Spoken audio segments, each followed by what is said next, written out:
ये कहानी क्रेजियंस द्वारा लिखी गई है। इस कहानी के सारे राइट्स क्रेजियंस के पास सुरक्षित हैं। ये कहानी YouTube पर पहली बार अपलोड की गई है। अगर ये कहानी कहीं और प्रकाशित हुई तो उसको नियमों के उल्लंघन का सामना करना पड़ेगा, जिसके फलस्वरूप आपके चैनल पर कॉपीराइट भी आ सकता है। तो कृपया करके इस कहानी को चोरी करने की कोशिश ना करें। आज मुझे घर के ग्रॉसरी शॉपिंग के लिए मार्केट जाना था। संडे था तो मैंने नितिन से मार्केट चलने के लिए कहा और लंच में बाहर ही किसी रेस्टोरेंट में करने की इच्छा भी जताई। पर नितिन संडे वाले दिन भी अपने लैपटॉप पर ऑफिस का कुछ काम करने में बिजी थे। मैंने नितिन के हाथ से लैपटॉप साइड करते हुए कहा, नितिन चलो ना, आज बाहर चलते हैं। मेरा राम सिंह के छोले भटूरे खाने का बड़ा मन कर रहा है। पहले हम छोले भटूरे खाएंगे और वापसी में आते हुए मुझे कुछ ग्रॉसरी का सामान लेना है, वो भी लेते हुए आएंगे। मेरी 7 साल की बेटी परी भी अपने पापा की गोदी में बैठते हुए बोली, हाँ पापा चलिए ना, आज संडे भी है, बड़ा मज़ा आएगा। अब बेटी और बीवी दोनों की फरमाइश थी तो ऐसा हो ही नहीं सकता कि नितिन इग्नोर करते। वो भी बेटी को चुमकारते हुए बोला, हाँ हाँ मेरी गुड़िया ज़रूर चलेंगे। उसने मुझसे भी कहा, तुम दोनों रेडी हो जाओ फिर निकलते हैं। मैंने नितिन के मनपसंद नेवी ब्लू कुर्ती पहनी और अच्छे से तैयार हुई। वैसे भी आज मैंने काफ़ी दिनों बाद नितिन के साथ बाहर जा रही थी। फिर मैंने परी को भी तैयार किया। मैं जैसे ही बाहर आई, नितिन मुझे देखता ही रह गया और प्यार से मेरे गाल खींचते हुए बोला, वाह मेरी स्वीटू, आज तो बड़ी प्यारी लग रही हो। मैंने भी बदले में नितिन के गाल पकड़कर खींच दिए और बोली, मेरे मोटू तुम भी कुछ कम नहीं लग रहे हो। हम दोनों हंस पड़े और फिर निकल पड़े मार्केट की ओर। पहले राम सिंह के छोले भटूरे का लुत्फ उठाया और फिर घर के लिए ग्रॉसरी शॉपिंग भी की।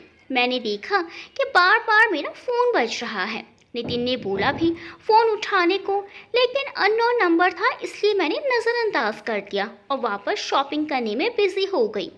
मैं, नितिन और परी लंच करके शॉपिंग करके घर आ गई। मैं थक गई थी, इसीलिए नितिन ने मुझे डिनर बनाने से मना कर दिया और बाहर से ही खाना ऑर्डर कर दिया। रात में डिनर करके हम जल्दी ही सो गए।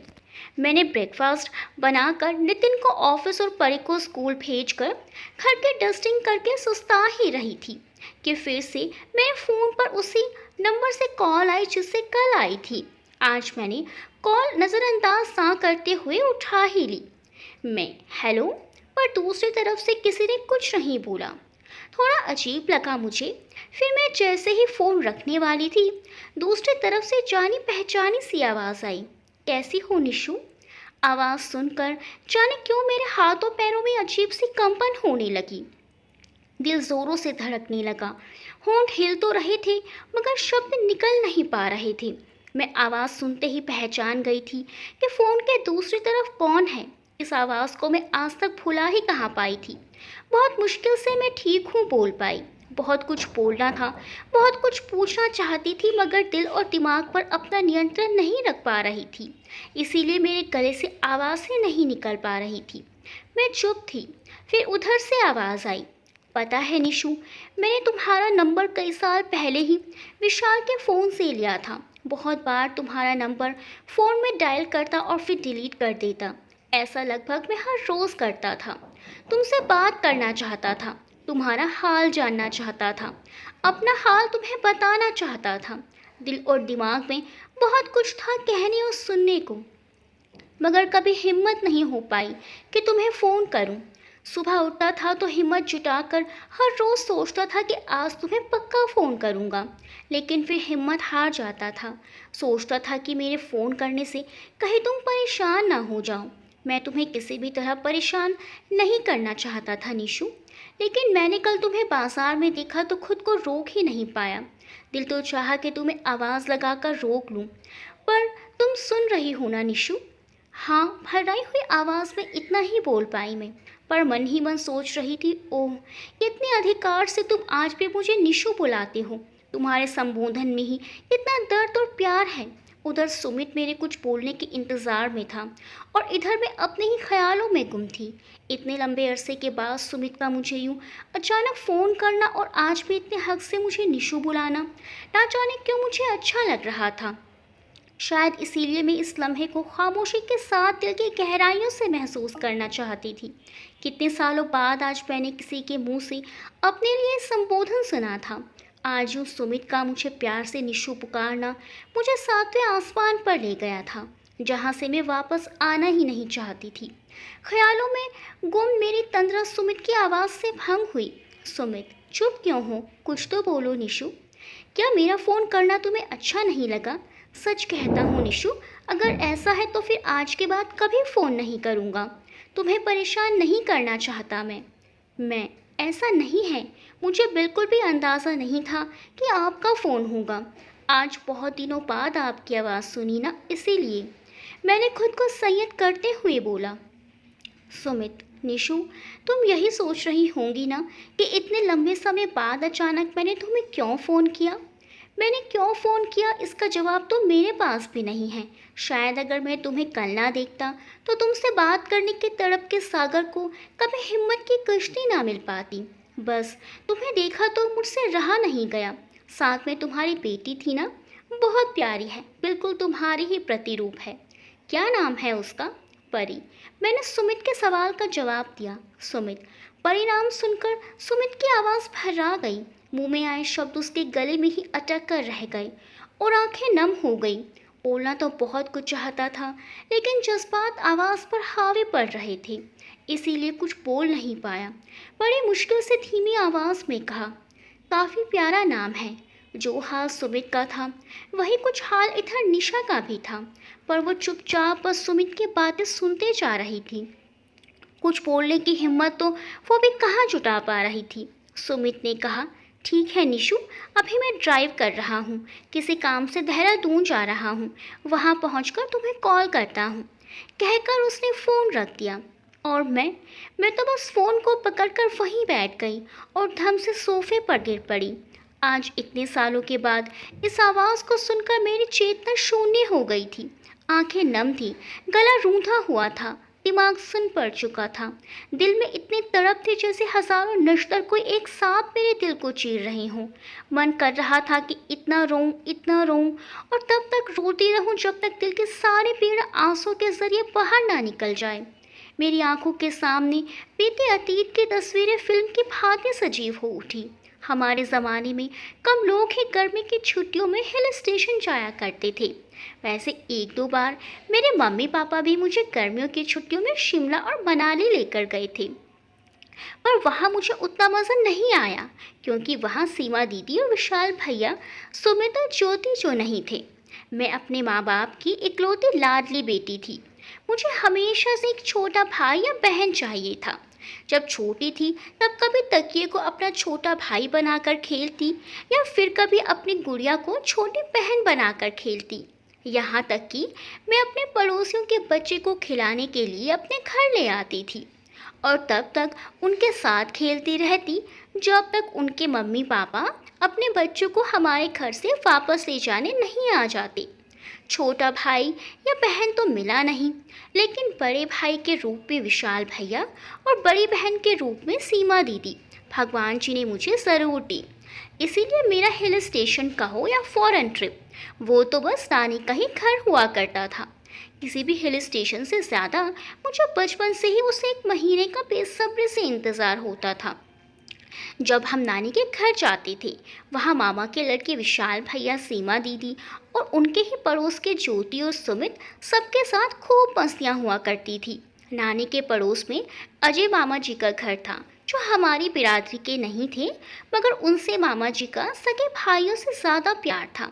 सुमित उनका बेटा था, जो विशाल भैया का हम उम्र था, और ज्योति उनकी बेटी लगभग मेरी ही उम्र की होगी। जब मैं नानी के यहाँ जाती, हम पांचों बच्चे मिलकर वो धमा चौकड़ी मचाते कि पूछो ही मत। ना हमें गर्मी की चिंता होती थी, ना आजकल के बच्चों की तरह धूप में टैनिंग हो जाने की टेंशन। हमारे लिए धूप क्या और गर्मी क्या, हम पांचों को तो जो करना होता था वो हम करके ही दम लेते थे। सुबह उठते ही हमारी मस्ती की पाठशाला शुरू हो जाती थी। हमारा नहाना, खाना, पीना, सोना, उठना, बैठना, हंसना, गाना, रोटना, मनाना सब साथ में होता था। कभी खेतों में जाकर मिट्टी इकट्ठा करके लाते और मिट्टी से कभी घर तो कभी बर्तन बनाकर खेलते। और किसी दिन तालाब किनारे जाकर तालाब के ठंडे ठंडे पानी में नहाने और मछली पकड़ने का प्रोग्राम होता था। मछली पकड़ने की तो ऐसी होड़ लगती थी कि पूछो मत। हमें देखकर ऐसा लगता था तालाब से मछली पकड़ने के खेल को तो इंटरनेशनल लेवल पर ओलंपिक्स में शामिल कर देना चाहिए। जिसके हाथ सबसे बड़ी मछली लगती वह इस खेल का विजेता होता था, जिसमें बाजी विशाल भैया या सुमित ही मारते थे, क्योंकि हमेशा उन दोनों के हाथ ही बड़ी मछली लगती थी। ना जाने कौन सा स्पेशल चारा डालते थे रिश्वत के नाम पर वो मछलियों को। लेकिन हाँ, जब जंगल में जाकर पेड़ पर चढ़कर फल तोड़ने की बारी आती तो उस पर मैं सबसे आगे रहती थी, क्योंकि विशाल भैया ने मुझे पेड़ पर चढ़कर फल तोड़ने और जंगल के रखवाले के द्वारा देखे जाने पर भागने की फुल ऑन ट्रेनिंग जो दे दी थी। कभी हम जंगल में पकड़म पकड़ाई खेलते तो कभी पेड़ों और झाड़ियों में छुपकर छुपम छुपाई खेलते। दोपहर में भी हम पाँचों को सुकून कहाँ था। दोपहर में गांव में जब सब लोग सो जाते और सन्नाटा छा जाता, तब हमारी अलग लेवल की शरारतें शुरू होती थी। कभी दबे पांव किसी के घर जाकर खूंटे से बंधी उनकी गाय भैंस खोल देते, तो कभी गांव की बंद पड़ी पाठशाला में जाकर धमा चौकड़ी मचाते। हमारी छतें भी आपस में ऐसे जुड़ी थी कि रात को हम बच्चे इधर से उधर करते रहते थे।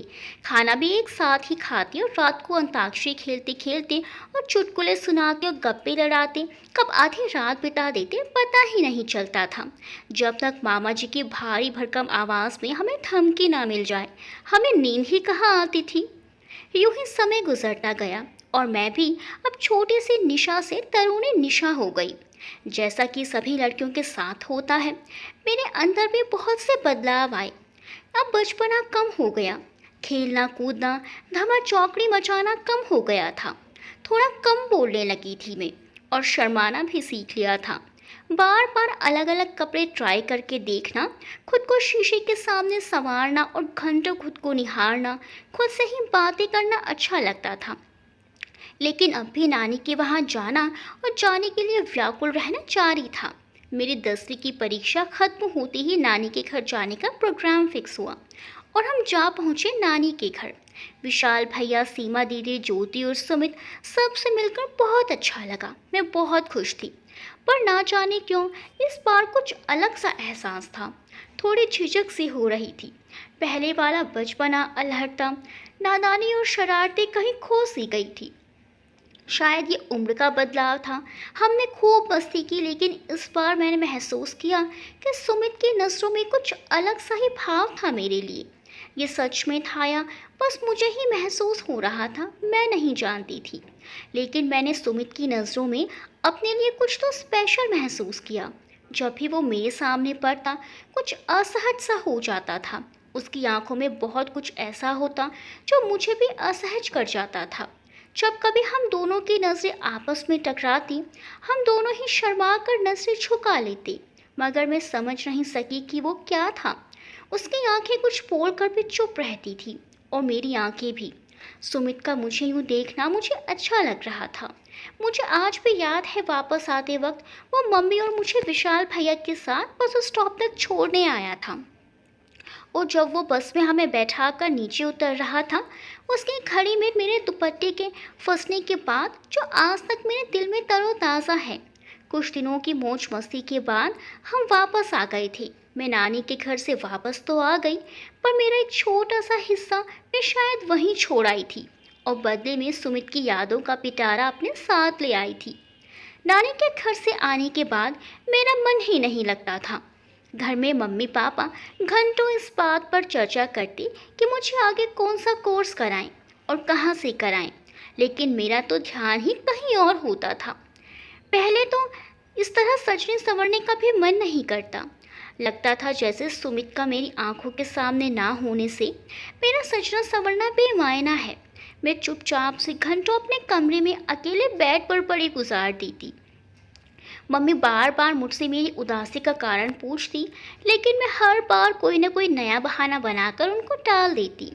जब कभी शाम को मम्मी के साथ बाहर निकलती या पार्क जाती तो मुझे हर लड़के में सुमित की छवि नजर आती। ना कुछ कहा, ना कुछ सुना, पर ना जाने सुमित की आंखों में ऐसा क्या था जो मुझे हर रोज उसकी ओर खींचता था। मैं हर दिन खुद को खुद से दूर और सुमित के करीब पाती। धीरे धीरे वक्त बीत गया और मेरा 12वीं का रिजल्ट भी आ गया, जिसमें मैंने स्कूल में दूसरा स्थान प्राप्त किया। मम्मी पापा की तो खुशी का ठिकाना ही नहीं था, पर मेरी तो खुशी भी सुमित के बिना अधूरी लग रही थी। 12वीं के रिजल्ट्स आने के बाद मैंने कॉलेज में दाखिला ले लिया। कॉलेज की ज़िंदगी भी अलग ही होती है। नई जगह, नया माहौल, नए लोग।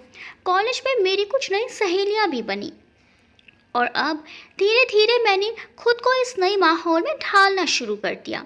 फिर पढ़ाई का कुछ ऐसा दबाव था कि अगले 2-3 साल में नानी के घर जा ही ना सकी।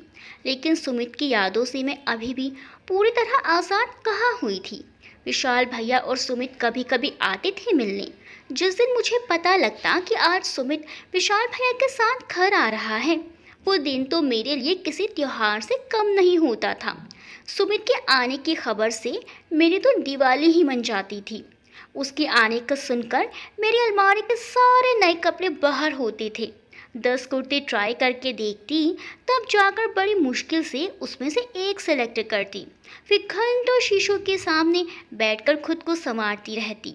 उसके आने से पहले भी हजारों बार खुद को आईने में निहारती रहती, मगर जब सुमित घर आता तो भीगी बिल्ली बनकर अपने कमरे में दुबक जाती। उसके सामने जाने की हिम्मत ही नहीं जुटा पाती थी। बस कभी खिड़की से तो कभी दरवाजे की ओर से उसे निहारती रहती। मगर वो दोनों भी एमबीए की पढ़ाई के लिए लखनऊ चले गए और इस तरह कुछ 3 से 4 साल हो गए हम सबको मिले। एक दिन अचानक माँ खुशी से चहकती हुई मेरे पास आई। अरे निशु, तेरे मामा जी का फ़ोन आया था। वो बता रहे थे कि सीमा की शादी पक्की हो गई है, अगले महीने की 20 तारीख को। मेरी तो खुशी का ठिकाना ही ना रहा।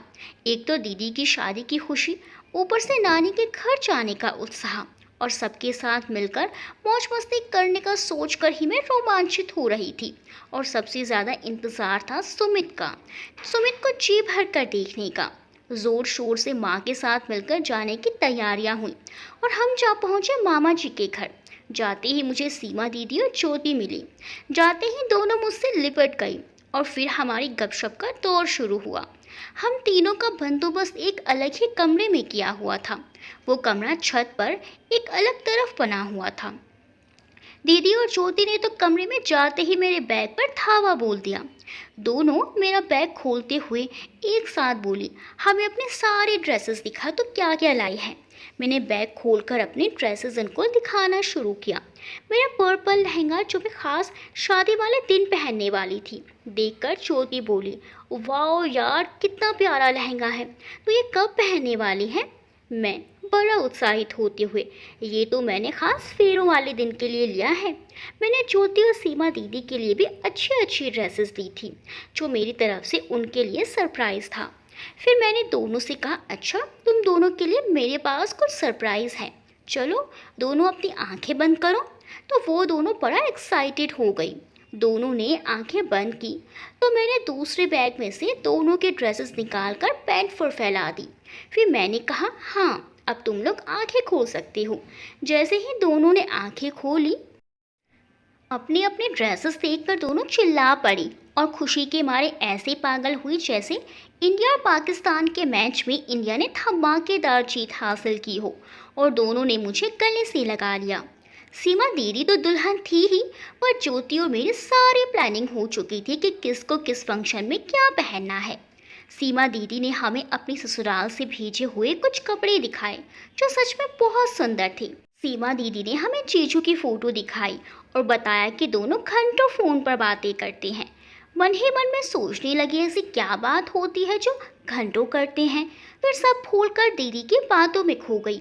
विशाल भैया और सुमित ने शादी की पूरी जिम्मेदारी अपने हाथों में ले ली थी। दोनों को देखकर ही अंदाज़ा लगाया जा सकता था कि बहन की शादी है। शाम को जब दोनों को फुर्सत हुई तो वो भी आकर बैठ गए हमारे साथ और फिर पुरानी बातों का सिलसिला चल पड़ा। मैं नोटिस कर रही थी कि सुमित मुझसे पहले की तरह बेधड़क बातें नहीं कर पा रहा था।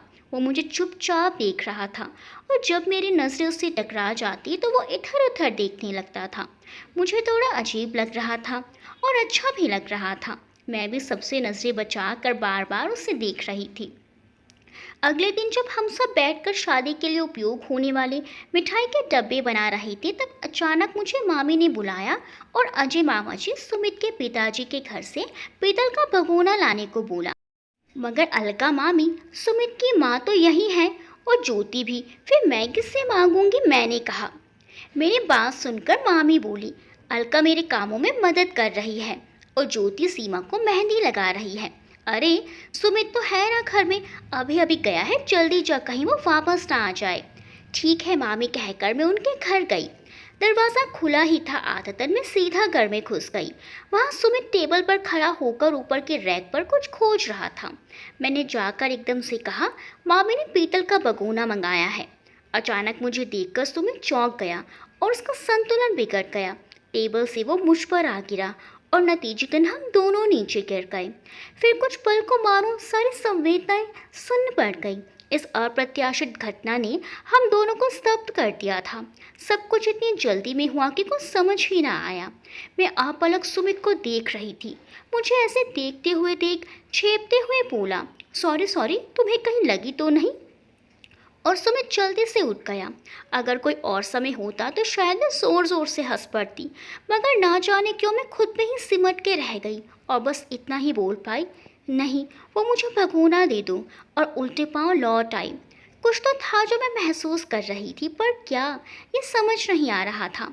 अपने में खोई हुई मैं वापस तो आ गई, लेकिन बार बार मुझे अपने और सुमित के गिर पड़ने वाले पल याद आ रहे थे और मुझे एक मीठी सी छुरमुरी अपने पूरे शरीर में महसूस हो रही थी। मेरा किसी काम में मन नहीं लग पा रहा था। बार बार खुद से प्रश्न करती कि बचपन से लेकर आज तक मैं और सुमित साथ खेले, साथ में बड़े हुए, लेकिन आज तक कभी ऐसा महसूस नहीं हुआ जो मैं आज महसूस कर रही थी। मेरे मन में सुमित के लिए एक अलग सा आकर्षण, एक खिंचाव सा क्यों महसूस हो रहा है? फिर कोई जवाब नहीं मिलता, मैं और परेशान हो जाती। उस ज़माने में ना तो ज़्यादा टीवी का चलन था और ना ही मोबाइल, ना ही इतना खुला माहौल कि हम अपनी जिज्ञासा किसी से बता सकें या पूछ सकें। यही कारण था कि किशोर होते मन की बहुत सी जिज्ञासाएं खुद ही दूर करनी पड़ती थी और नतीजा ये होता था कि हम और उलझ जाते थे। इन अनुत्तरित प्रश्नों से तंग आकर मैं छत पर बने कमरे में जाकर सो गई। सभी अपने अपने कामों में व्यस्त थे, इसीलिए शायद किसी का ध्यान मुझ पर नहीं गया। जब मेरी आंख खुली तो मैंने देखा शाम ठहरा गई है। मैं घबरा कर उठी और नीचे आंगन में झांक कर देखा। सब अपने अपने काम कर रहे थे। हलवाई मिठाइयाँ बना रहे थे। मम्मी और माँ से सब मिलकर दीदी के ससुराल के लोगों के लिए उपहारों को रंगीन कागज़ में पैक करके सुनहरे गोटे लगा रही थी। मामा जी के साथ पैसे का हिसाब किताब कर रहे थे। बाकी रिश्तेदारों के बच्चे थमा चौकड़ी मचा रहे थे और बीच बीच में डांट भी खा रहे थे, मगर मेरी नज़रें सुमित को ढूंढ रही थी। आंगन से लगे बरामदे में मेरी नज़र गई। वहाँ सुमित, विशाल भैया और उनके 4-5 दोस्त मिलकर मंडप सजाने का सामान तैयार कर रहे थे। आज की तरह पहले सब रेडीमेड नहीं हुआ करता था। शादी किसी के घर भी हो, सारे काम सब मिलजुल कर बांट लेते थे। मैंने देखा सुमित की नज़रें कुछ ढूंढ रही थी। बार बार वो इधर उधर देखता और मायूस हो जाता। मैं छत से नीचे आई। मुझे देखते ही माँ ने नाराज़गी भरे लहजे में मुझे डांट लगाई। ये कोई वक्त है सोने का? शादी ब्याह का घर है, 25 काम होते हैं करने को और तुम होगी काम में हाथ बटाने के बजाय सो रही हो। वो मेरे सर में दर्द हो रहा था माँ, इसीलिए मैंने अभी बात पूरी भी नहीं की कि अलका मामी ने मेरे चेहरे को अपने हाथों में लेते हुए कहा, अरे दीदी, आप क्यों मेरी प्यारी सी गुड़िया को डांट रही हैं? थक गई होगी इसीलिए सो गई होगी। दीदी सच कहूँ, काश हम आपके बिरादरी के होते तो हम तो गुड़िया को अपने घर पर ही रख लेते बहू बनाकर। और सब लोग उनके बात पर हंसने लगे। मैं मुस्कुरा कर रह गई। मुझे उनके बात पर इतनी शर्म आई कि मैं शर्म से लाल हो गई। सुमित भी अपनी मम्मी की बात सुनकर मुझे मुस्कुराते हुए देख रहा था। उसे देखकर तो जैसे मेरी जान ही निकल गई और मैं तुरंत ही वहाँ से अंदर कमरे में आ गई। सीमा दीदी की मेहंदी बहुत सुंदर रचाई थी ज्योति ने। मैं तारीफ किए बिना रह ना सकी। मैंने अपने हाथ फैलाते हुए कहा, मुझे भी लगा दो। ज्योति बोली, हाँ हाँ लाओ, और मुझे मेहंदी लगाने लगी। और ये क्या, अचानक से लाइट चली गई। अब क्या करें, मैंने कहा। ज्योति बोली, जनरेटर चलाते ही होंगे तो परेशान ना हो। फिर हम दोनों आंगन में आकर देखने लगे कि कब लाइट आए। जब लाइट आई हम वहीं आंगन में ही बैठ गए और ज्योति मुझे मेहंदी लगाने लगी। जैसे ही मुझ पर सुमित की नज़रें पड़ी वो एकदम से खुश सा हो गया। मैंने चोर नज़रों से सुमित को देखा। वो बेचैन नहीं दिख रहा था, बल्कि उसके चेहरे पर एक मुस्कान खेल रही थी। मेरा दिल जोरों से धड़क उठा। तो क्या सुमित मुझे ढूंढ रहा था? पता नहीं क्यों, मगर मुझे अच्छा लग रहा था ये सोच के कि वो मुझे ढूंढ रहा था। बीच बीच पे हम दोनों की नज़रें एक दूसरे से टकरा जाती और हम दोनों अपनी नज़रें झुका लेते। कुछ अलग सा एहसास था जो आज से पहले कभी महसूस नहीं हुआ। अगली सुबह शादी वाले दिन खूब सवेरे से ही चहल पहल तेज हो गई थी। मामा जी और मामी दोनों डरे सहमे से तैयारियों की जांच कर रहे थे ताकि कोई कमी ना हो जाए। उनको देखकर ऐसा लग रहा था जैसे दोनों का आज इम्तिहान हो, जिसमें उनको हर हाल में अव्वल आना ही है। सच ही तो है, हमारे समाज में बेटी की शादी में उसके माँ बाप को एक गलती की भी गुंजाइश नहीं होती। जो चाहे हो जाए, उनकी मजबूरी कोई नहीं समझता। इतने पर भी उनकी बेटी खुशी रहेगी इसकी कोई गारंटी भी नहीं होती। दिन भर अलग अलग रस्मों रिवाजों में पूरा दिन बड़ा ही व्यस्त सा गुजरा। दोपहर ढलने के बाद दीदी को तैयार करने के लिए पार्लर वाली दीदी आ गई। मैं, ज्योति और दीदी की सहेलियां भी तैयार होने चले गए। मैंने पर्पल कलर का लहंगा पहना जो मेरे खिलते हुए गे हुए रंग को और सुडोल कदकाठी पर बहुत फब रहा था। साथ में मैचिंग ज्वेलरी और चूड़ियाँ। लंबे बालों की एक ढीली सी चोटी बनाई जिसके किनारों से दो लटें निकाल के गालों को चूम रही थी। छोटे से गोल बिंदी और ताज़े बेला के फूलों के गजरे ने श्रृंगार को चार चांद लगा दिए। ज्योति ने मुझे देखा तो देखती ही रह गई और बोली, हाय निशु, तू आज कितनी प्यारी लग रही है। तू भी कुछ कम नहीं लग रही बन्नू। इस गुलाबी लहंगे में, मैंने उसकी ठुड्डी पकड़कर प्यार से कहा। दीदी की जयमाला हुई। जयमाला के समय सुमित फोटो निकालने में व्यस्त था। जैसे ही उसकी नज़रें मुझ पर पड़ी वो थोड़ी देर मुझे देखता रहा, फिर आंखों ही आंखों में मेरी प्रशंसा की, जैसे मैंने देख के भी अनदेखा कर दिया। हालांकि कहीं ना कहीं श्रृंगार का असली उद्देश्य तो सुमित की प्रशंसा ही था। शादी की रस्म शुरू हो गई। मैं और ज्योति बैठकर रस्मों का और जीजू के साथ हास परिहास का आनंद ले रहे थे कि हमें विशाल भैया ने आंगन में बैठी महिलाओं को खाना खाने के लिए पंडाल में ले जाने को कहा। हम सबको लेकर गए। वहाँ मैंने और ज्योति ने भी सभी औरतों को खाना खिलाना शुरू किया। जब थक कर बैठे तो सुमित ने परात भरकर गुलाब जामुन मेरे सामने लाकर रख दिए। लो निशु, खा लो, तुम्हें पसंद है ना? ये देख ज्योति जोर जोर से हंसने लगी और मैं शर्मा गई। सुमित से ऐसे व्यवहार की उम्मीद नहीं थी मुझे। मैं शर्मा कर वहाँ से उठकर चली आई। मेरे ऐसे जाने से सुमित ने सोचा कि मैं नाराज़ हो गई। सुबह सुबह दीदी के विदा होने के बाद घर एकदम खाली खाली हो गया। मुझे बिल्कुल अच्छा नहीं लग रहा था। सभी लोग रात भर जागे होने की वजह से यहाँ वहाँ सो रहे थे। ज्योति भी अपने घर जाकर सो गई थी, मगर मेरा मन नहीं लग रहा था। मैंने अपने बैग से किताब निकाली जो मैंने सफ़र में पढ़ने के लिए ली थी, जिसको आधा ही पढ़ा था। किताब एक प्रेम कहानी थी जो मेरी एक सहेली ने मुझे दी थी। नाम था झील के उस पार। एक अंधे लड़के की प्रेम कहानी जो उसे लेकर मामा जी के घर के पीछे बने छोटे से बगीचे में चली गई। उस बगीचे में खूब हरियाली थी। ढेरों प्रकार के फूल, सब्जियां और कई छायादार पेड़ भी थे वहाँ।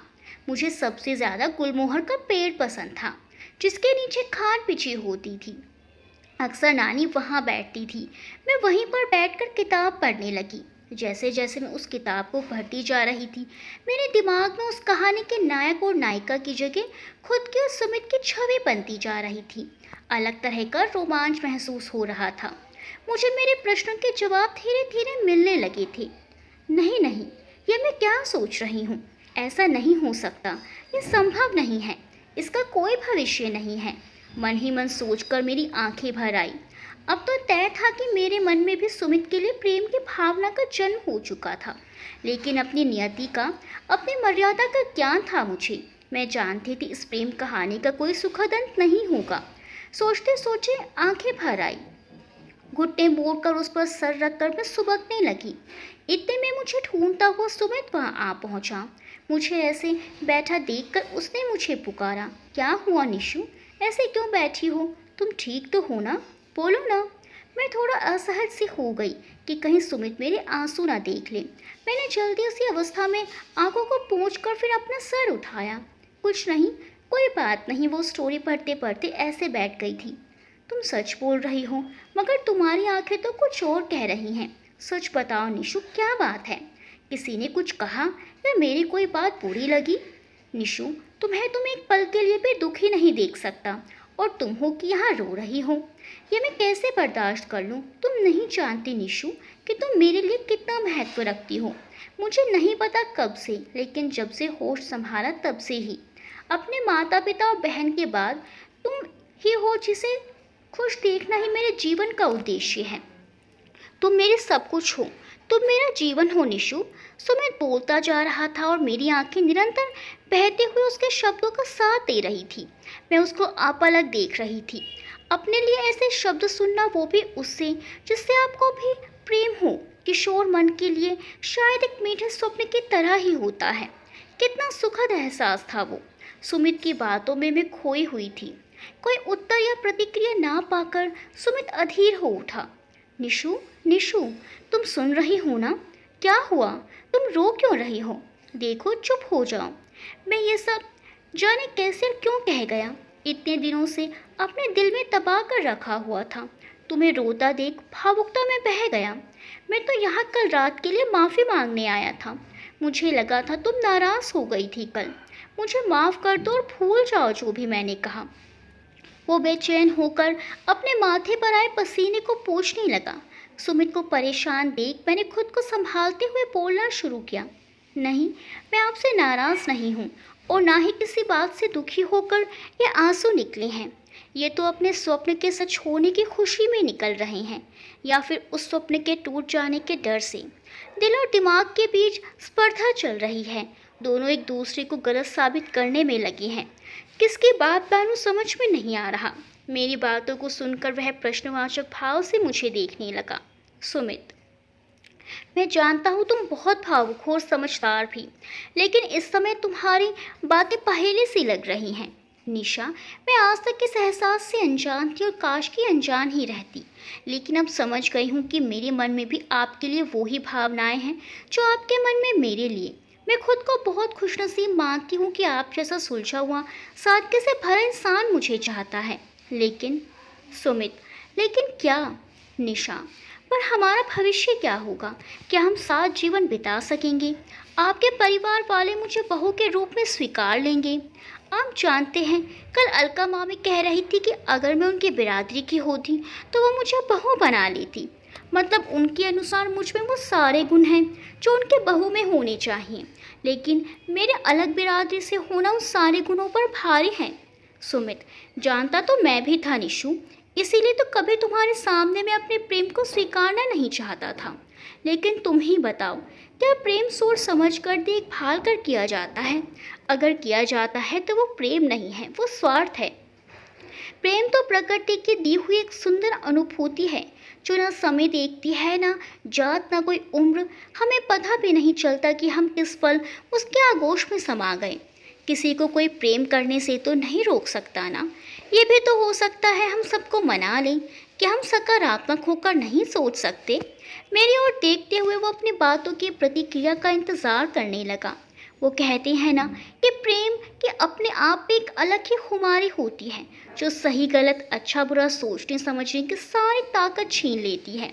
अभी कुछ पल पहले तक मैं जो अपने को इस चीज़ से दूर रखना चाहती थी, अब पूरी तरह उसी में ही खो जाना चाह रही थी। आंखें अब भी बनीली थी, मगर मेरे अधरों पर मुस्कान थिरक रही थी। सच ऐसा हो सकेगा क्या? काश ऐसा हो जाए। मन ही मन मैंने ईश्वर से प्रार्थना की। उस दिन हमारे प्रेम का साक्ष्य वो गुलमोहर का पेड़ बना, जिसके लाल लाल फूलों से उतरकर सारी लालिमा मेरे चेहरे पर आ गई थी। सुमित मुझे देखकर मुस्कुरा रहा था और मैं उसे। सुमित, ओ सुमित, कहाँ हो भाई? तभी विशाल भैया की आवाज़ आई जो सुमित को ढूंढ रहे थे। मैंने जल्दी से अपनी आंखें पोंछ ली और सामान्य दिखने का प्रयत्न करने लगी। सुमित ने भी संयत होकर विशाल भैया को जवाब दिया, आजा भाई, यहाँ हूँ बगीचे में। विशाल भैया आए और हमको देखकर बोले, तुम दोनों यहाँ हो और मैं तुम्हें पूरे घर में ढूंढ रहा था। और तू निशा, तो फिर किताबों में घुस गई। तू भी ना एकदम किताबी कीड़ा है। नहीं भैया, वो दीदी की विदाई के बाद मन नहीं लग रहा था, बस इसीलिए मैंने सफाई देनी चाहिए। फिर हम तीनों वहाँ से चले आए। मैं ज्योति से मिलने उसके घर गई और विशाल भैया और सुमित किसी काम से बाहर चले गए। पापा उसी शाम वापस चलने के लिए कहने लगे क्योंकि उनके ऑफिस से छुट्टी ज़्यादा नहीं मिली थी। मेरा तो दिल ही बैठ गया जाने के नाम से। सुमित को देख नहीं पाऊंगी ये सोचकर मैं रुआसी सी हो गई, लेकिन अब क्या कर सकते थे। पापा ने जब तय कर लिया तो मानना ही था। मेरा उतरा हुआ चेहरा देखकर मामा जी बोले, जीजा जी, लगता है निशु का मन नहीं है जाने का, और आज आप भी चले जाओगे तो घर और भी सूना हो जाएगा। अगर गुंजाइश हो तो आज रुक जाइए और सुबह तड़के ही निकल जाइएगा। पापा ने बात मान ली। उस समय इससे ज़्यादा खुशी की बात मेरे लिए कोई हो नहीं सकती थी। कम से कम जाने से पहले अब सुमित को मिल तो सकूंगी। सुमित को पता चला कि हम सुबह चले जाएंगे तो वो भी मायूस हो गया। हमारी किस्मत ऐसी कि हम चाह के भी एकांत में ना मिल सकी, ना कुछ बात हो सकी। चलने से पहले जब मैं अलका मामी से मिलने उनके घर गई तो वो भी मेरे पीछे पीछे आया। मामी मेरे लिए शक्करपारे लेने गई जो मुझे बहुत पसंद थे, उनके हाथों के बनाए हुए। उस समय सुमित ने मुझसे कहा, मैं हर रोज़ शाम 5 से 6 के बीच तुम्हें कॉल करूँगा, मेरा इंतज़ार करना। और उतरे हुए अपने चेहरे पर फीके से मुस्कुराहट लाता हुआ बाय कहकर चला गया। मैं उदासपन से वापस आ गई, लेकिन खुशी इस बात की थी कि कम से कम फ़ोन पर बात होगी। उस समय मोबाइल तो थे नहीं कि जब चाहा फ़ोन कर लिया। सुमित को जब मौका मिलता, कभी घर के लैंडलाइन से तो कभी पीसीओ से, वो तय समय पर फ़ोन करता। सौभाग्य से मेरे घर में नाइट लाइन थी, फिर तो यह रोज़ का क्रम बन गया। 5 से 6 के बीच में फ़ोन के आसपास मंडराती रहती, किसी का भी फ़ोन आए तोड़कर उठाती थी। हमारी रोज़ बात होने लगी। हमारे पास 10 मिनट होते थे। हम हर रोज़ अपने आने वाले कल के सपने सजाते। वो कहता था कि एक बार मैं अपने पैरों पर खड़ा हो जाऊं, फिर मैं सबको मना लूँगा। ऐसे करते करते 6 महीने बीत गए। इसी बीच सीमा दीदी मायके आई और मामी के घर में एक पूजा रखवाई। उन्होंने मन्नत की थी कि सीमा दीदी अपने ससुराल में अच्छे से रम जाएं तो वो पूजा रखवाएंगी। 2 दिन का प्रोग्राम था। मैं सुमित से मिल सकूंगी ये सोचकर मन मयूर खुशी के मारे नाचने लगा। मैं भी माँ के साथ गई। जाहिर है सुमित और विशाल भैया भी आए। सीमा दीदी और जीजू को बीच में बैठाकर हम सब उनको घेर कर बैठे थे। नवविवाहित दंपति से कभी कोई मजाक करता तो कभी कोई छेड़ता। इसी तरह दोपहर बीत गई। मैं और सुमित एक दूसरे के बिल्कुल सामने बैठे थे। हम दोनों को ना तो किसी की बातें सुनाई दे रही थी, ना ही उनका कोई प्रभाव पड़ रहा था। बस हमारी आंखों में बातचीत हो रही थी। इस भाषा का ज्ञान मेरे ख्याल से हर उस इंसान को होगा जिसने कभी ना कभी प्यार किया होगा। सीमा दीदी ने मुझे और ज्योति को एक एक सूट उपहार में दिया और बोला कि तुम दोनों कल पूजा में यही पहनना। हम दोनों ने खुश होकर अच्छा कह दिया। रात हुई। सब खाना खाने के बाद आंगन और बरामदे में बैठ गए। सब लोग बारी बारी से गाना या कविता सुना रहे थे। ऐसा करते करते आधी रात हो गई और मामी ने सबको याद दिलाया कि सुबह पूजा है और बहुत काम है, इसीलिए सब जल्दी सो जाओ। सब सोने चले गए। मैं ज्योति को छोड़ने दरवाजे तक गई और जब लौट रही थी तो टू बी कंटिन्यूड। दोस्तों, वीडियो को लाइक करना बिल्कुल ना भूलें। मिलते हैं अगले वीडियो में कहानी के अगले भाग के साथ। तब तक के लिए बाय बाय।